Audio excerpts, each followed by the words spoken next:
죽여 나 됐어요? 예, 예. 됐어. 이제 하여. 네네.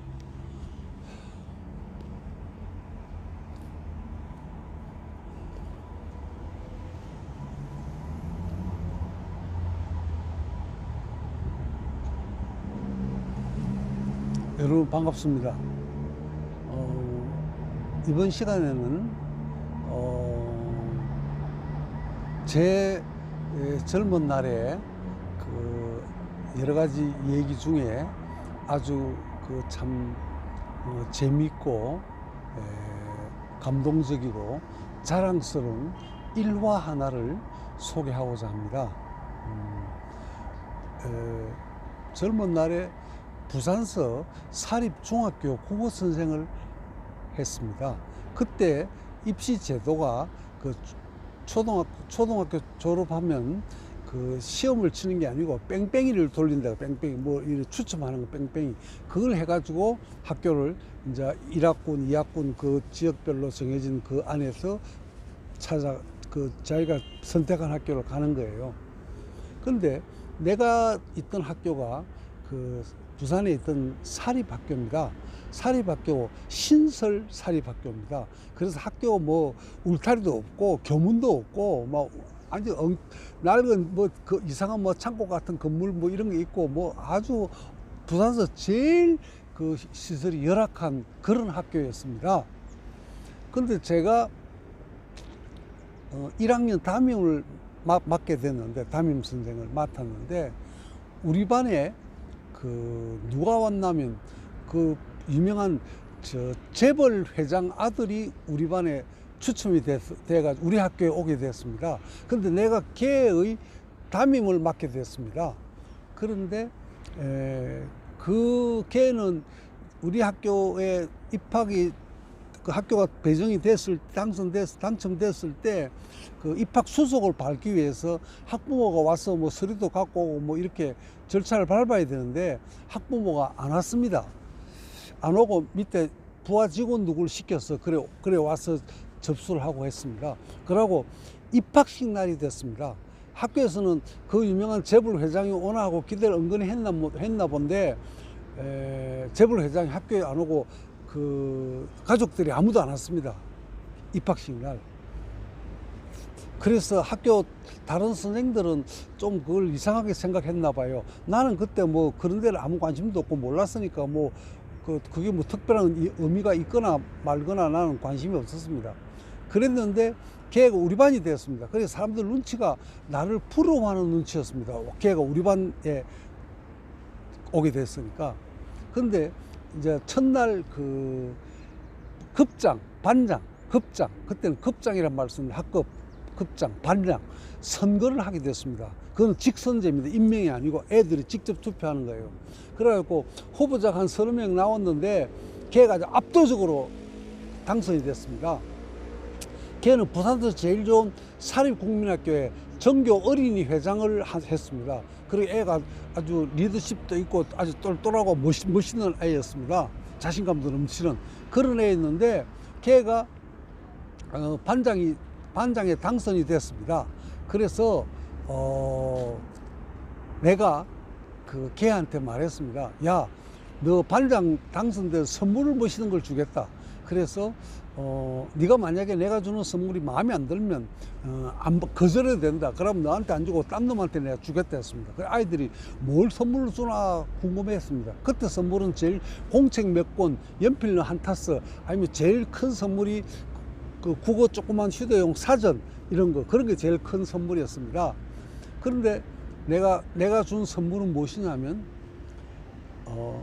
우리 1학년 3반이 사용하는 변소, 화장실 청소를 3개월 동안 하는 것. 그것이 선물이었습니다. 청소를. 왜 청소를 선물로 해야 되는가 하면 보통 그 반장이면 총채 들고 뭐 애들 떠드는 애 때리고 뭐 이런 거 뭐 제가 귤 부장처럼 이런 짓거리 하는데 그런 거 안 된다. 너는 내 반에는 그런 거 안 통하고 반장은 모범이 돼야 된다. 딴 놈들보다. 그러니까 네가 변소 청소를 해라. 3개월 동안.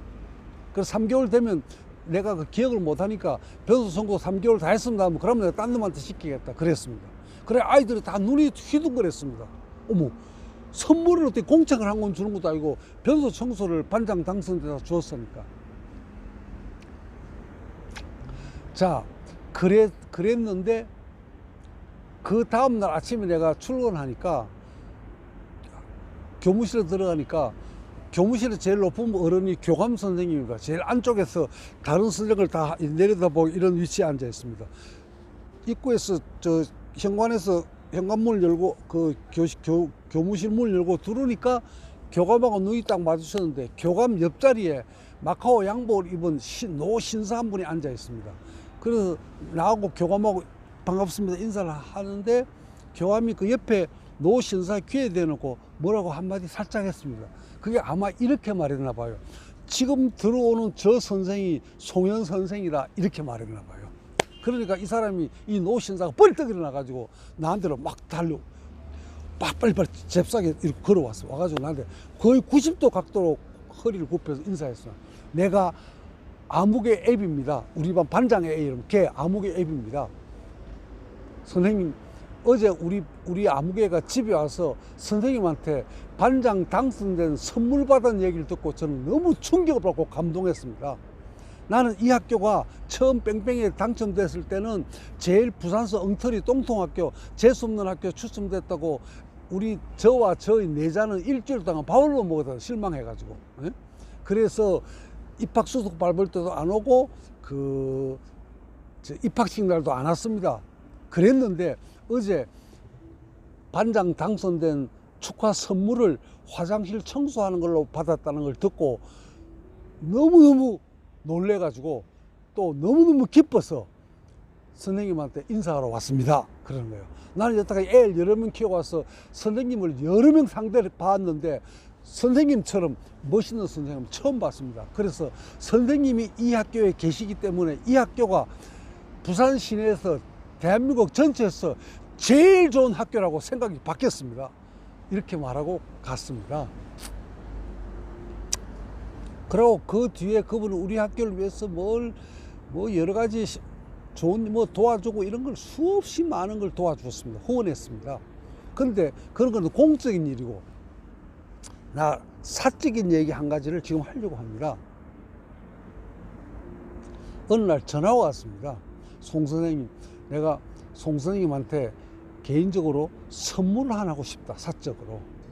그래서 나는 옛날이나 지금이나 누가 뭘 준다 하면 뭐 주제 본 적도 없고 사행해 본 적도 없고 준다는 걸 무조건 받아야 된다는 게 내 지론입니다. 왜 받아야 되는가 하면 받아야 다음에 또 줄 것 같으니까, 안 받으면 다음에 안 줄까 봐. 그래서 거절해 본 적이 없어, 뭘 준다 하면. 그래서 우선 일단 예 고맙습니다 말부터 했습니다. 그 받겠다는 말입니다.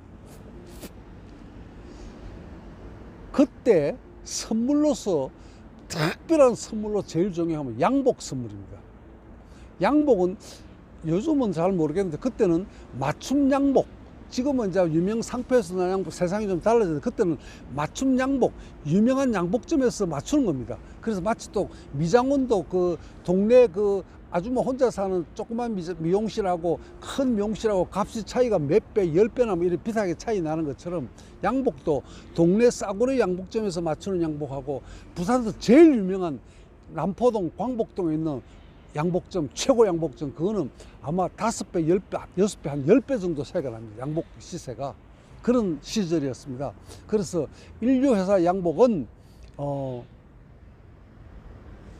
지나가도 괜찮다고 말해 주셨어요. 예. 예, 지나가도 괜찮습니다. 예. 아니, 그 말해 주시라고 모르고 있어요. 나 신경이 쓰이잖아, 내가. 여기로 지나가도 된다. 아무 상관없는데.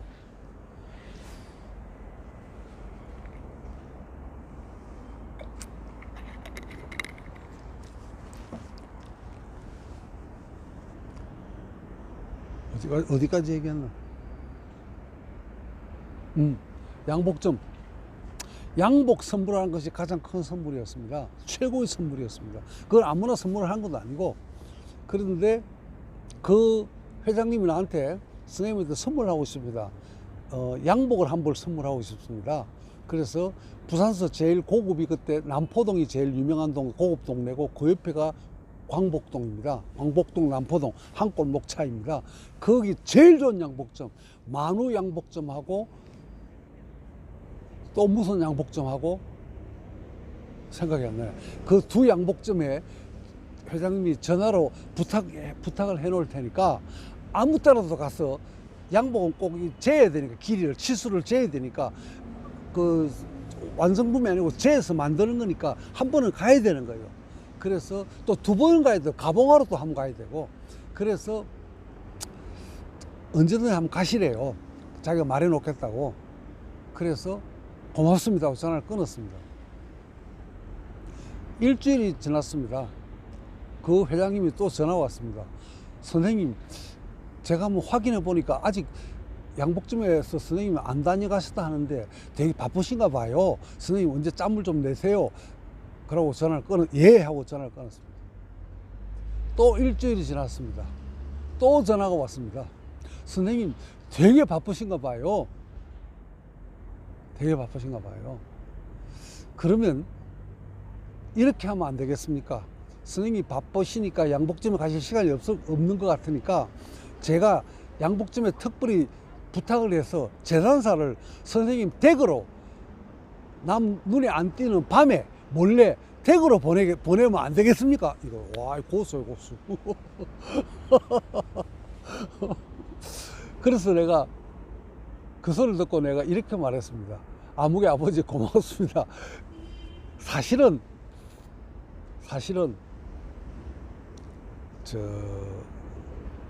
제가 양복은 필요 없습니다. 이랬습니다. 사실은 제가 있는 거 한 두세 벌 있는데 그것만 해가 뭐 떨어지면 기어 입고 이러면 뭐 죽을 때까지 입어도 될 만큼 한 두세 벌 있으니까 양복이 나는 필요 없습니다. 나 아무 관심이 없습니다. 그래서 양복 말고 이왕 나한테 선물하시려면 제가 필요한 게 있는데 그걸 좀 사주시면 안 되겠습니까? 이렇게 말했습니다. 그러니까 그 회장님 놀래가지고 선생님 뭔데요? 진작 말씀하시지 뭔데요? 그래. 그래서 내가 이렇게 말했습니다. 제가 지난 학기에 늦게 생각을 고쳐가지고 공부를 좀 더 하려고 대학원 등록을 했습니다. 대학원. 그래서 곧 이제 또 다음 학기하고 곧 돌아오는데 나한테 사실 필요한 건 대학원 등록금입니다. 그래 제가 표현을 잘못했습니다. 등록금이 아니고 등록금이라 아니고 제가 필요한 것은 대학원 가서 공부해야 되니까 책을 좀 사야 됩니다. 대학원에 가서 책 사는 게 맞아. 그 등록금이 아니에요. 등록금 하면 나 미친놈이 될 거예요. 그거 말도 안 되는 소리고 책이 필요합니다. 책 살 돈이 필요합니다. 이렇게 말했습니다. 그러니 그 회장님께서 우와 정말로 송 선생님이 멋있다고 걱정하지 말라고 도와줄게 하면서 전화 끊었어요. 그리고 그 다음 날인가 뭐 한 이틀인가 뭐 다음 날 저녁에 밤 10시쯤이 됐습니다. 내가 그 학교 밑에 그 슬라브 건물 2층짜리 건물에 그 위층을 그 통째로 세를 얻어가 그 자취를 하고 있습니다. 방이 두 칸이 있었는데 그 2층이니까 방이 두 칸 있고 2층 그 아래층이 넓으니까 2층 지붕이 있고 마당처럼 넓잖아요. 그런데 밤 되면 손님이 올 사람도 아무도 없어요. 근데 밤 10시쯤에 뭐 시커먼 그림자가 뭐 그 시커멓게 나타난 거죠. 마당에. 오! 놀래가 누가 과음을 들었어요. 그래 그 사람이 놀래가 과음을 크게 지르게 멈추었습니다. 무슨 회장님 신부름 왔습니다. 그래. 그리고 봉투를 하나 봉투를 놓고 갔습니다. 가고 나서 세어보니까 양복 남포동하고 광복동 양복점이 만우 취미 양복점이 제일 유명한 양복이에요. 그 양복점에서 양복 하나 맞추는데 비용이 얼마인가? 내 한 달 월급보다 더 비쌉니다. 양복까지. 제일 고급, 그런 고급입니다. 그런데 그 돈을 얼마를 넣었나 봐. 지금 액수를 모르겠는데, 그 양복 그 집 가서 한 3벌 맞출 값 정도. 그렇게 내 월급 있잖아요. 내 월급 한 석 달째. 그렇게 많은 돈을 넣어놨어요. 그래서 나는 지금도 그때 그 받은 걸 뇌물이라 생각하지 않고 아주 귀한 선물이라 생각합니다. 누가 이걸 신고를 해도 되는데, 신고하려면 이건 법적 유효기간이 지나서 신고해도 아무 효력이 없을 거라 생각합니다. 그렇지만 지금도 나는 그걸 1%도 뇌물을 하지 않고 선물이라고 생각합니다. 그래서 내가 이날까지 살아오면서 받은 많은 선물 중에 이 선물도 대단히 나한테는 참 소중하고 아름다운 선물이라고 생각합니다. 자, 오늘은 여기까지 하겠습니다. 감사합니다. 자, 이 앞부분은 저는 얘기했는데, 다 하신 거 예, 같아요. 그랬는데 요 선물 얘기는